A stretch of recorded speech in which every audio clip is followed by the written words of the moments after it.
Welcome to another episode of Field Notes Insights and Observations for the Travel Marketer. My name is Eric Hultgren. On today's episode, we are talking with Marcus Hibdon, VP of Communications for Travel Portland. We're going to talk about all things Portland and how when you come here, you should get on a bike. We're going to talk about the international headwinds and a whole bunch about food, which I adore. And oh yeah, that incredible airport.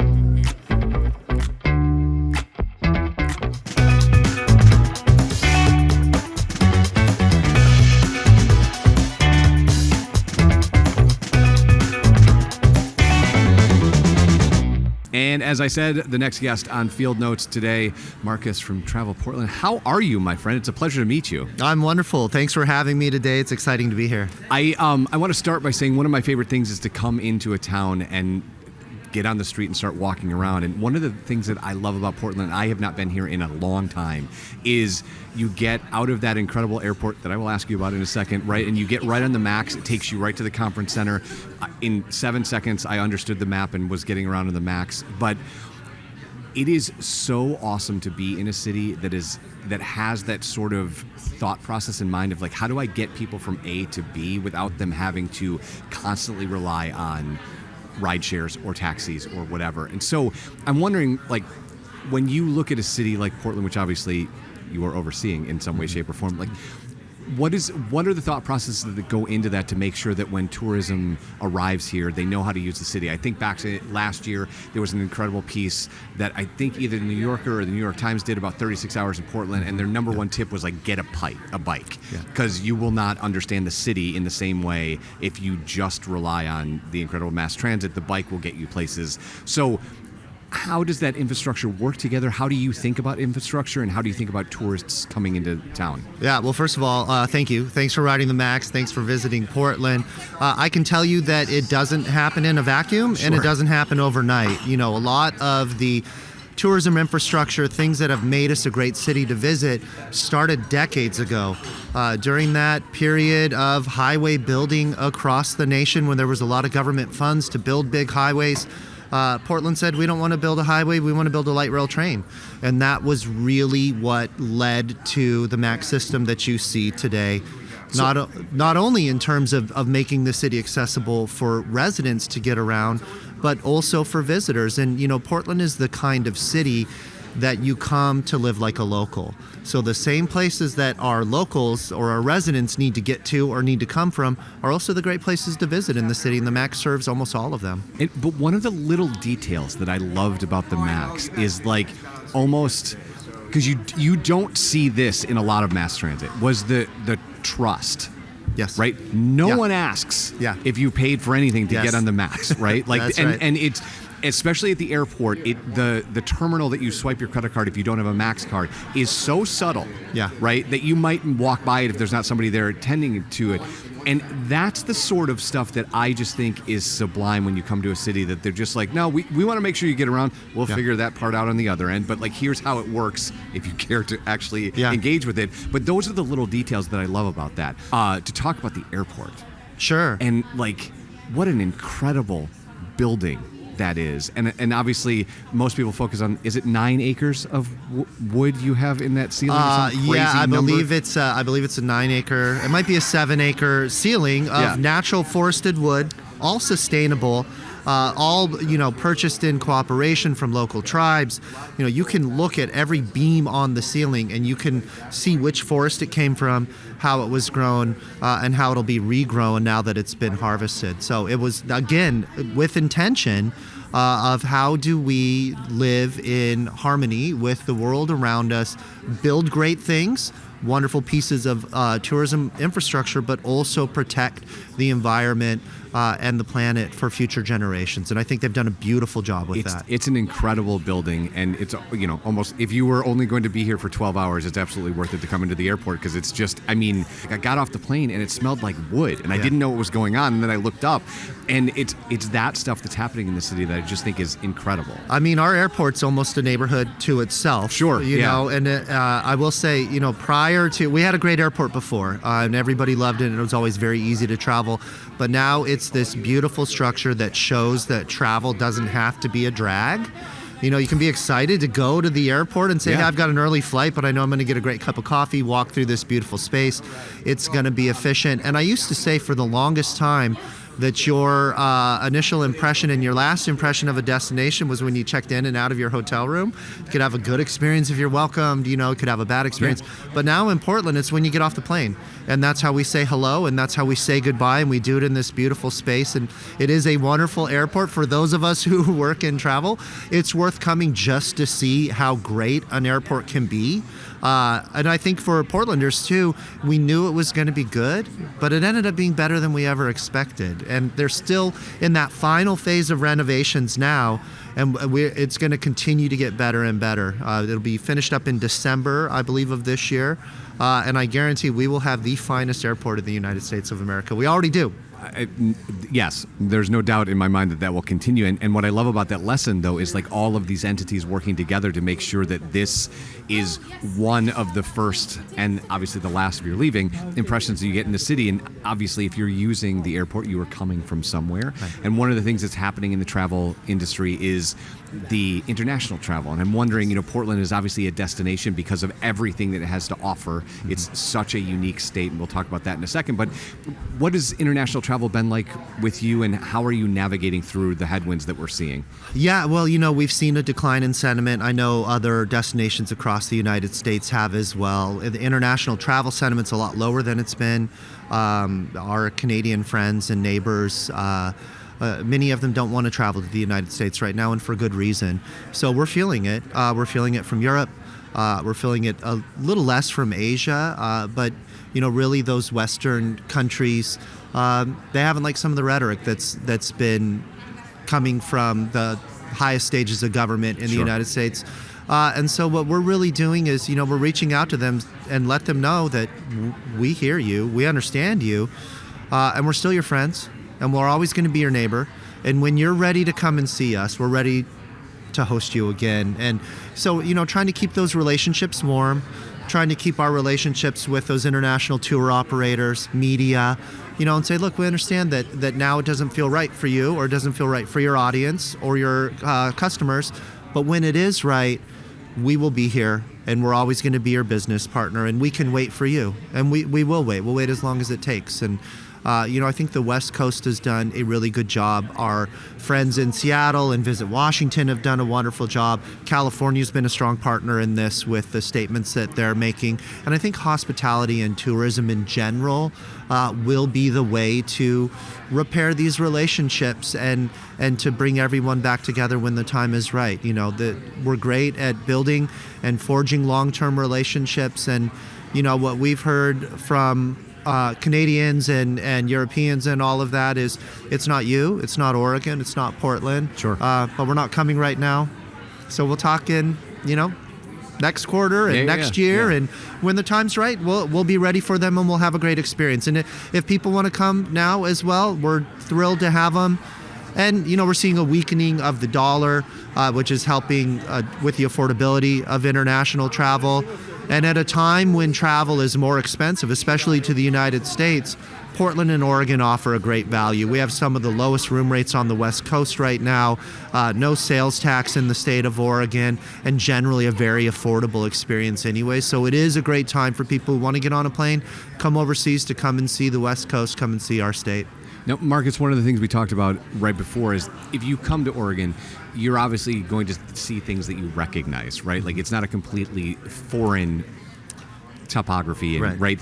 But you talk a lot about how the marketing outward to other visitors coming from other states is about what makes this spot different. Yeah. And so talk to me about that nuance where it's like you have trails and you have ocean and you have green space and you have, right? How do you make sure, though, that you lean into what makes this place unique? Because I'll give you like a softball about this. Like, one of the things is, like, when you get on the MAX and leave the airport, there's green almost instantaneously. Yeah. Like the speed by which you are in nature is unlike any other state. And I come from Michigan, where there's lots of nature, but it's not quite as fast as what I'm experiencing here. And so can you talk about that nuance of going, yeah, we have things that you obviously understand as a human, right? But here's why it's different or how it's different. Yeah, we really lean into what we call destination differentiators. What makes us different? How are we different than Seattle? I mean, we're similar in a lot of ways, but we're also unique. And so we look at those areas where we are unique. We look at those areas where other destinations aren't going to be able to compete with us in the same way. And we really lean into those. I'll also say, we focus on the stories of the people that are out there doing the work. I just heard recently that your front line is your bottom line. It's a great quote, and we really look at that in our destination too. It's the servers, it's the owner of that local restaurant or that local business, and we tell those stories. For Portland, of all the cities on the West Coast, really many of the cities in the West, none of them have that accessibility to the great outdoors and nature that Portland does. Within 30 minutes in any direction, you're going to be out in the green hillside or the mountains of Oregon or along a river or at the Oregon coast. You're going to see the rocks. If you're an 80s kid like me, you're going to recognize where the pirate ship sailed from Goonies, for example. Yes, or if you can go back about the same time, you'll see the school where Arnold Schwarzenegger was a kindergarten cop. Some of these movies and pieces of culture that really mean a lot. And it's also surrounded by these great small towns. So Portland is a wonderful hub and spoke city. And the accessibility to all of these things, not only in our city, but near our city, and all of Oregon's near our city. So for people that come here, we love to tell sort of a city mouse, country mouse story, because you can do both of them, and you should. That's another reference, I think, from childhood. I love all that. Goonies never die, my friend. So you said earlier that, travel like a local, right? And that Portland is set up to travel like a local. But I want to ask you a very specific question, because when you come into Portland, there are natural things. If this is your first time, there are natural things that pull your attention. You go to the Japanese gardens, you go to Powell's, right? But if you're coming here and you really want to lean into that sentiment, like, can you give me, and I'm not asking for your favorite, I would never do something like that, but what is something that if I wanted to really travel like a local that I shouldn't miss, that I would if I just hit the things that ChatGPT told me to do, or Google told me to do, or an itinerary told me to do? Yeah. Well, you started out with it too when you mentioned seeing the city by bike. Bike culture is huge in Portland. We have amazing infrastructure. If you don't want to ride with traffic near you, you don't have to. You can go almost anywhere you want in, protected bike lanes or actual, bike paths that are far removed. You can ride up and down the Willamette River. It's a huge part of the culture here. We do it all year round. You just put on a rain jacket and you get out there and bad weather, right? Just bad gear. I mean, maybe your feet get a little wet. Sure. But next thing you know, you'll be tucked into a local coffee shop. I mean, we've tried to count them in the past. We have failed. They are everywhere. They're all good. And living like a local means taking it easy, being laid back. We have that sort of laid back Pacific Northwest vibe. You put on your favorite pair of jeans, you get a flannel, you drink coffee till late in the morning, have a big lunch, and then next thing you know, it's time for craft beer. Our culinary scene, a lot of people have heard about it. It stands up. It's an amazing, innovative, dynamic culinary scene. It's being led by people of color in our city. The ethnic cuisine, that's done by people that are of that heritage, whether it's, Asian or from the Black diaspora that's spreading across the United States, all these different flavors, all made with local ingredients. So it is a farm to table, which is a word that's been, or a phrase that's been beat to death, I think, by the tourism industry. Yep. But also this is like it's like an ethnic cuisine using these local ingredients. It's seasonal, it's delicious, and it's also new. It's using those influences and those techniques and those flavors, but also using the bounty of Oregon. When you leave our city and you are half an hour outside of town, you're driving by small family-owned farms. They're partnering with restaurants from before they even put the seeds in the ground.